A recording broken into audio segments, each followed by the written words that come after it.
पिछली क्लास में हम लोगों ने कॉम्प्लेक्स नंबर की पहली एक्सरसाइज को ख़त्म कर लिया था 5.1 को। आज हम लोग उसके आगे की चीज़ों के बारे में पढ़ेंगे, जैसे कैसे किसी कॉम्प्लेक्स नंबर को ग्राफिकली रिप्रेजेंट करते हैं, कॉम्प्लेक्स नंबर का मॉडुलस क्या होता है, कॉम्प्लेक्स नंबर का आर्गुमेंट क्या होता है, कैसे किसी कॉम्प्लेक्स नंबर को ट्रिग्नोमेट्रिक फार्म में लिखते हैं या उसी को पोलर फार्म भी बोलते हैं। इन सब सारी चीज़ों को पढ़ना अभी बाकी है, तो आज की क्लास में हम लोग इन्हीं सब सारी चीज़ों को देखेंगे। तो स्टार्ट करते हैं, देखते हैं। तो सबसे पहले हम लोग कॉम्प्लेक्स नंबर को रिप्रेजेंट करना देखेंगे कि कैसे किसी कॉम्प्लेक्स नंबर को प्लेन किसी पेपर पर रिप्रेजेंट करते हैं। ठीक है, जैसे हम लोग कोऑर्डिनेट में एक्स वाई प्लेन की हेल्प से किसी पॉइंट को लोकेट करते थे, उसी तरह से हम लोग कॉम्प्लेक्स नंबर को रिप्रेजेंट करने के लिए कॉम्प्लेक्स प्लेन की हेल्प लेंगे। तो समझते हैं क्या होता है कॉम्प्लेक्स प्लेन। कॉम्प्लेक्स प्लेन, इसी को आर्गेंड प्लेन भी बोलते हैं, आर्गेंड प्लेन। ठीक है, इसके पहले अगर आपने पिछली क्लास को नहीं अटेंड किया या पिछली वीडियो को नहीं देखा है, तो इस वीडियो को देखने से पहले आप उन सारी पिछली वीडियो को देखिए, तब फिर इस वीडियो पर आइए, क्योंकि सारी चीज़ें एक दूसरे से कनेक्टेड होती हैं। हम यह मान करके चलेंगे कि आपने पिछली क्लास को अटेंड किया है, तब फिर इस वीडियो पर आए हैं। अगर देखा है पिछली सारी वीडियो को तब तो ठीक है, तब फिर कॉपी और पेन निकाल करके बैठिए और जो बातें अच्छी लगे उसको साथ में लिखते भी जाइए, नोट भी करते जाइए। समझते हैं कॉम्प्लेक्स प्लेन को। कॉम्प्लेक्स प्लेन में दो लाइनें होती हैं, एक हॉरिजेंटल और एक वर्टिकल। इस टाइप से एक हॉरिजेंटल और एक वर्टिकल, ये दोनों एक दूसरे को इंटरसेक्ट करती हैं, जैसा कि एक्स वाई प्लेन में भी होता था। और इस पॉइंट को ओरिजिन हम बोलते थे, यहाँ भी इसको ओरिजिन ही बोलेंगे। एक्स वाई प्लेन में यह एक्स एक्सिस होता था और यह वाई एक्सिस होता था, लेकिन कॉम्प्लेक्स प्लेन में यह रियल एक्सिस हो जाता है। इसको हम बोलेंगे रियल एक्सिस और इस वाले को बोलेंगे इमेजिनरी एक्सिस, इमेजिनरी एक्सिस। ठीक है, इसकी हेल्प से हम कॉम्प्लेक्स नंबर को इस पर रिप्रेजेंट करेंगे। जैसे अगर हमारे पास कोई कॉम्प्लेक्स नंबर z है जिसकी वैल्यू है 1 + 2i, इस नंबर को, इस कॉम्प्लेक्स नंबर को हमें इस पर रिप्रेजेंट करना है। इस चीज़ को हम ऐसे भी लिख सकते हैं, z = 1, 2 ऑर्डर्ड पेयर के फॉर्म में। जो 1 है वो इस कॉम्प्लेक्स नंबर का रियल पार्ट है और 2 जो है इसका इमेजिनरी पार्ट है। इसको हम इस टाइप से भी लिख सकते हैं। इसको हम 2, 1 नहीं लिख सकते, तब फिर इस पॉइंट का लोकेशन चेंज हो जाएगा। ये पहले हम रियल पार्ट लिखेंगे फिर इमेजिनरी। तो 1, 2 इस पॉइंट को, इस नंबर को हमें रिप्रेजेंट करना है। तो हमें रियल एक्सिस पर 1 है, 1 डिस्टेंस हमें जाना है रियल एक्सिस पर। 1 डिस्टेंस यहाँ कहीं होगा रियल पर। उसी तरह से इमेजिनरी पर 2 है, इमेजिनरी पर 2, 1, 2 यहाँ कहीं 2 होगा। और इन दोनों का जो इंटरसेक्शन होगा यहाँ पर, ये जो होगा ये z पॉइंट को बताएगा। z जो है ये इस कॉम्प्लेक्स नंबर का लोकेशन ये है। इसको हम इस टाइप से भी लिख सकते हैं, 1, 2। ठीक है, इस टाइप से हम लोग कॉम्प्लेक्स नंबर को रिप्रेजेंट करेंगे। उसी टाइप से अगर कोई दूसरा कॉम्प्लेक्स नंबर है z2, इसको हम z1 बना लेते हैं। z2 जो है उसकी वैल्यू अगर -1 + 2i दी हुई है, इसको हम कैसे लिख सकते हैं? इसको ऐसे भी लिख सकते हैं, z2 -1, 2 -1, 2 को हमको इस पर रिप्रेजेंट करना है। इस साइड में जब हम ओरिजिन के इधर जाते थे तो इसको पॉजिटिव हम बोलते थे, पॉजिटिव एक्स एक्सिस। यहाँ भी हम इसे बोलेंगे पॉजिटिव रियल एक्सिस। इस साइड जब हम जाएंगे लेफ्ट हैंड साइड में तो इसे बोलेंगे निगेटिव रियल एक्सिस। नीचे निगेटिव इमेजिनरी, ऊपर पॉजिटिव इमेजिनरी एक्सिस। यहाँ पर जो रियल वैल्यू है, रियल एक्सिस की जो वैल्यू है -1 है। -1 किधर होगा? -1 यहाँ कहीं होगा। और इमेजिनरी एक्सिस पर +2 यहाँ होगा। इन दोनों का जो इंटरसेक्शन होगा यहाँ होगा, ये होगा z2 पॉइंट का लोकेशन। यहाँ जो होगा वो z2 पॉइंट होगा। ठीक है, ये z2 पॉइंट है।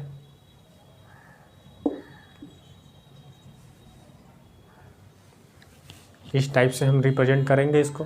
उसी टाइप से अगर कोई दूसरा अगर है z3 है जिसकी वैल्यू है -1 कामा -2i, इसको भी हम इस टाइप से लिख सकते हैं Z3 is equal to -1 comma -2, -1 real axis पर भी -1 और इमेजिनरी पर भी -1, ये नीचे कहीं आएगा, रियल पर भी हम -1 जाएंगे, रियल पर -1 ये है और इमेजिनरी पर -2 यहाँ कहीं होगा, तो ये पॉइंट जो होगा वो Z3 बताएगा। ठीक है, इस टाइप से हम लोग कॉम्प्लेक्स नंबर को रिप्रेजेंट करेंगे कॉम्प्लेक्स प्लेन पर या आर्गेंड प्लेन पर। ठीक है, अब हम लोग आते हैं मॉडुलस एंड आर्गुमेंट। क्या होता है मॉडुलस और आर्गुमेंट किसी कॉम्प्लेक्स नंबर का? Modulus and argument of complex number.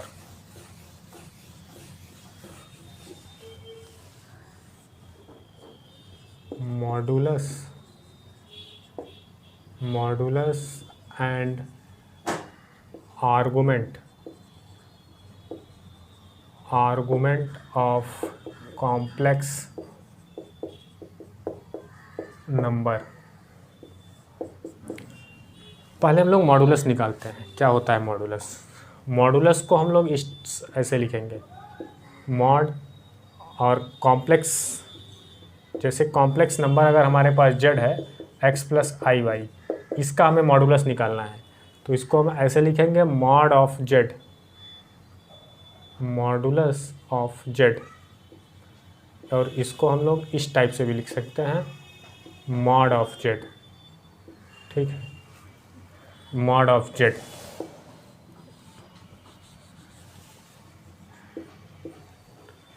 क्या होती है इसकी वैल्यू? इसकी जो वैल्यू होती है, अगर हम इसको प्लॉट करें, इसको हम इस कॉम्प्लेक्स प्लेन पर अगर इसको रिप्रेजेंट करें, तो इसको हम ऐसे भी लिख सकते हैं, z को x comma y, x axis पर x, रियल एक्सिस पर x डिस्टेंस और इमेजिनरी एक्सिस पर y है। तो इस पॉइंट का लोकेशन कहाँ होगा? इस पॉइंट का जो लोकेशन होगा, x यहाँ होगा, y यहाँ होगा, यहाँ कहीं होगा इस पॉइंट का लोकेशन, ये z है, इसको हमने इस पर रिप्रेजेंट किया है। तो मॉडुलस जो होता है o से z को अगर हम मिला दें, OZ जो डिस्टेंस होगी, OZ जो डिस्टेंस होता है वही मॉडुलस होता है। अगर हमें मॉडुलस निकालना हो तो OZ डिस्टेंस को निकालना, हमें मॉडुलस पता चल जाएगा। इसकी वैल्यू जो होती है, ये जो होगा x कामा वाई होगा, ये डिस्टेंस टोटल y होगा और ये डिस्टेंस जो होगा x होगा। हमें OZ डिस्टेंस निकालना है। OZ डिस्टेंस क्या होगा? OZ डिस्टेंस अगर इस ट्रायंगल में, एक ट्रायंगल का शेप ले रहा है, इस ट्रायंगल में अगर हम पाइथागोरस थ्योरम लगाएं तो हमको इसकी वैल्यू मिलेगी √x² + y², ये मिलेगा। और इसी OZ को ही हम मॉडुलस बोलते हैं। कॉम्प्लेक्स नंबर इस z का मॉडुलस बोलेंगे। तो modulus, mod of z is equal to √x² + y², ये होता है किसी कॉम्प्लेक्स नंबर का मॉडुलस। बहुत सिंपल है किसी कॉम्प्लेक्स नंबर का मॉडुलस निकालना। सिंपली हम x² + y², उसका रूट ले लेंगे, हमें मॉडुलस पता चल जाएगा। ठीक है, अभी हमें आर्गुमेंट जानना बाकी है। क्या होता है आर्गुमेंट? आर्गुमेंट जो होता है पॉजिटिव रियल एक्सिस, ये है पॉजिटिव रियल एक्सिस और OZ के बीच का जो एंगल होता है उसे ही हम आर्गुमेंट बोलेंगे। और इसको हम थीटा से अगर माने, ये थीटा है तो इसे थीटा से रिप्रेजेंट करेंगे। जो आर्गुमेंट है वो ये है पॉजिटिव रियल एक्सिस और OZ के बीच का एंगल। तो लिखेंगे argument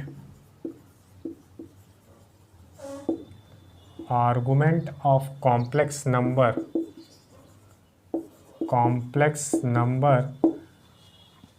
is the angle between positive real axis and OZ। इसे हम बोलेंगे आर्गुमेंट। ठीक है, इसकी वैल्यू हम कैसे फाइंड करेंगे? थीटा की वैल्यू अगर हमें निकालना है, कितना है, कितने डिग्री का है ये थीटा। अगर हम इसमें इस ट्रायंगल में अगर हम tan थीटा लगाएं तो हमें क्या मिलेगा। tan थीटा हम लगा रहे हैं इस ट्रायंगल में, तो मिलेगा tan theta is equal to y upon x, ठीक। और थीटा की जो वैल्यू होगी वो होगी tan inverse y by x, tan inverse y by x. अगर हम tan inverse y by x निकाल लें तो हमें थीटा की वैल्यू पता चल जाएगी, ठीक है। इस तरह, इस टाइप से हम किसी कॉम्प्लेक्स नंबर का आर्गुमेंट को फाइंड करते हैं, ठीक है।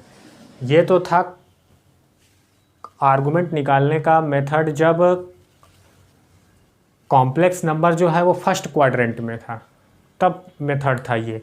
जब complex number second quadrant, third या फोर्थ में होगा, तब फिर उसका आर्गुमेंट निकालने का तरीका बदल जाएगा।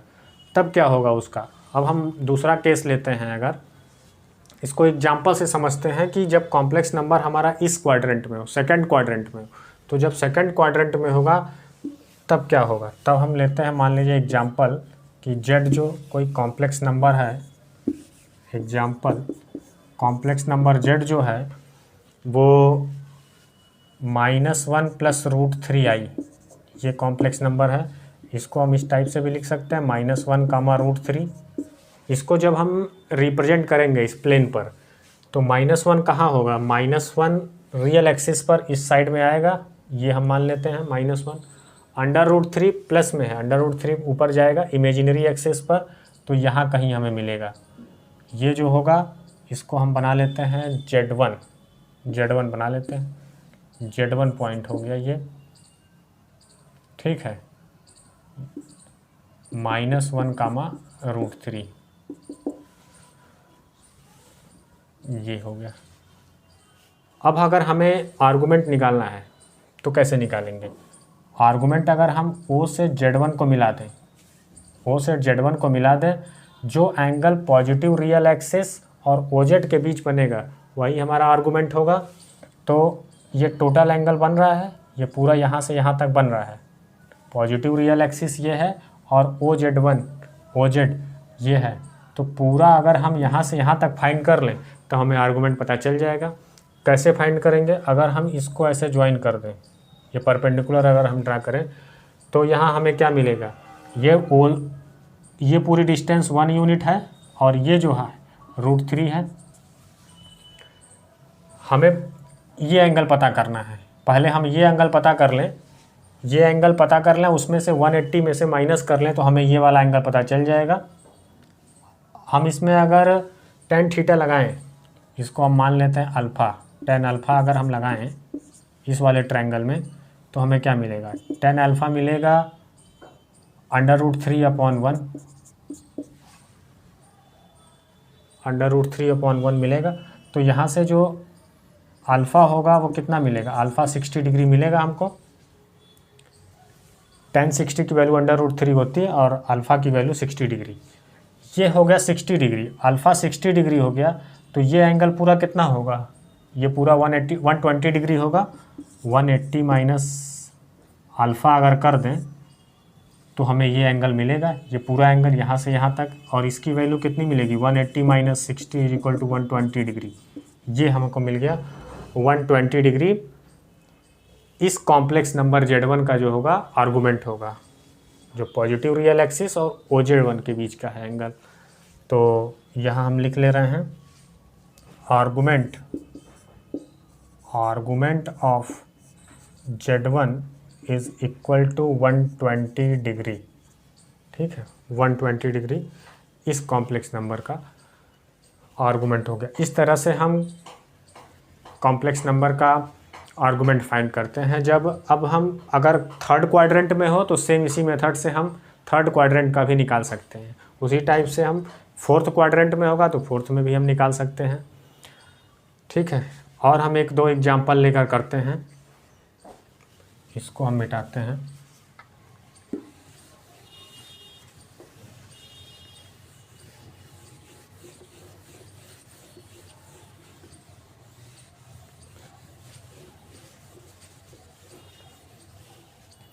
जैसे अगर कोई कॉम्प्लेक्स नंबर Z1 था, Z2 हम ले रहे हैं, Z2 है जिसकी वैल्यू जो है -1 माइनस √3i है, इसका हमें आर्गुमेंट निकालना है। तो इसको हम ऐसे भी लिख सकते हैं Z2 is equal to minus comma minus √3। ठीक है, तो इसको अगर हम इसको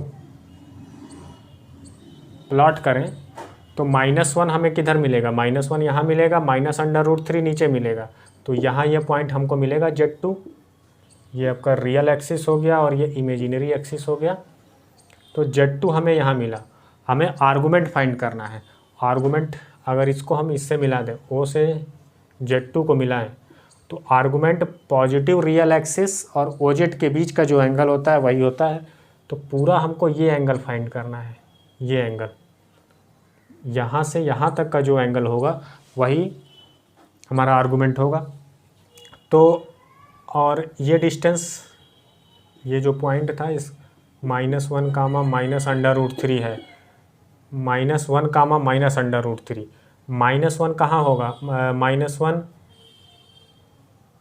रियल एक्सिस पर -1 है, रियल एक्सिस पर -1 है, मतलब ये है, ये टोटल डिस्टेंस जो है -1 है, ये डिस्टेंस जो है -1 नहीं 1 हो जाएगा, और ये √3 है। अगर अब हम इसमें अगर ये वाला एंगल पता कर लें, ये अगर थीटा इसको हम मान लेते हैं, इसमें हम tan थीटा लगाएं, तो tan theta is equal to √3/1 होगा। √3/1 means theta is equal to 60 degree, theta is equal to 60 degree हुआ। थीटा जब यहाँ 60 डिग्री हो गया, यहाँ हम इसको हटा करके यहाँ 60 डिग्री लिख दे रहे हैं, ये 60 डिग्री हो गया। हमें आर्गुमेंट चाहिए, तो यह एंगल कितना होगा, अगर हम 270 में से 60 माइनस कर लें, पूरा यह एंगल 270 में से अगर 60 माइनस कर लें तो हमें यह वाला एंगल पता चल जाएगा। तो कितना मिलेगा हमको मिलेगा 210। ये जो होगा इसमें आर्गुमेंट जो होगा, आर्गुमेंट ऑफ Z2 जो होगा 270 माइनस 60 मीन्स 210 डिग्री ये होगा। अगर हम इसका इस साइड से अगर हम इसको देखें, यहाँ से इधर तो हमने इस टाइप से चला है एंटी क्लॉकवाइज, अगर हम क्लॉकवाइज चलें, क्लॉकवाइज अगर चलेंगे तो हमको यह एंगल मिलेगा। इस एंगल की वैल्यू अगर हम क्या मिलेगी, इस एंगल की वैल्यू मिलेगी 90 और प्लस 60 150, और साइन क्या लगा लेंगे, माइनस का साइन लगा लेंगे, क्योंकि हम लोग क्लॉकवाइज चल रहे हैं। क्लॉकवाइज डायरेक्शन में जब हम जाएंगे तो जो होगा आर्गुमेंट जो होगा वो नेगेटिव हो जाएगा। ये एंटी क्लॉकवाइज जब चलेंगे तो प्लस और क्लॉकवाइज में माइनस। तो argument of Z2 is equal to 90 plus 60 means 150 degree, ये आर्गुमेंट हो जाएगा। किसी कॉम्प्लेक्स नंबर का आर्गुमेंट एक से ज़्यादा हो सकता है, इनफाइनाइट हो सकता है, एक से ज़्यादा क्या इनफाइनाइट हो सकता है। अगर हम इसमें 210 ये आर्गुमेंट आ रहा है इसका, इसमें अगर हम 360 प्लस कर दें तब भी हमको उसका वही आर्गुमेंट होगा, उसका आर्गुमेंट चेंज नहीं होगा। इसमें फिर 360 प्लस करते, कितनी बार चाहें उतनी बार प्लस करते जाएं 360, लेकिन उसका आर्गुमेंट हर टाइम वही होगा। ठीक है, तो ये था आर्गुमेंट निकालने का तरीका। और प्रिंसिपल आर्गुमेंट के बारे में हम जानते हैं, प्रिंसिपल आर्गुमेंट भी पूछा जाता है। क्या होता है प्रिंसिपल आर्गुमेंट? जो प्रिंसिपल आर्गुमेंट होता है,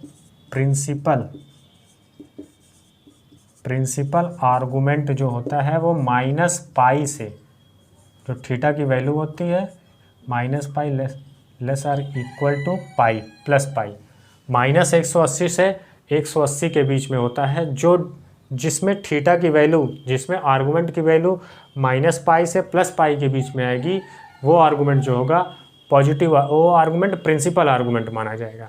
इसमें प्रिंसिपल आर्गुमेंट क्या है, ये प्रिंसिपल आर्गूमेंट है -150। क्यों ये प्रिंसिपल आर्गूमेंट है क्योंकि -π से +π के बीच में आ रहा है, इस वजह से ये क्या है, प्रिंसिपल आर्गूमेंट है। उसी टाइप से इस वाले में भी प्रिंसिपल आर्गूमेंट हमें मिल रहा था, इसमें भी मिला है, इस वाले में भी मिला है। तो प्रिंसिपल आर्गूमेंट की वैल्यू -π से +π के बीच में होती है। ठीक है, ये था कॉम्प्लेक्स नंबर का कैसे हम लोग रिप्रेजेंट करते हैं, कॉम्प्लेक्स नंबर का आर्गूमेंट और कॉम्प्लेक्स नंबर का मॉडुलस कैसे फाइंड करते हैं। अगली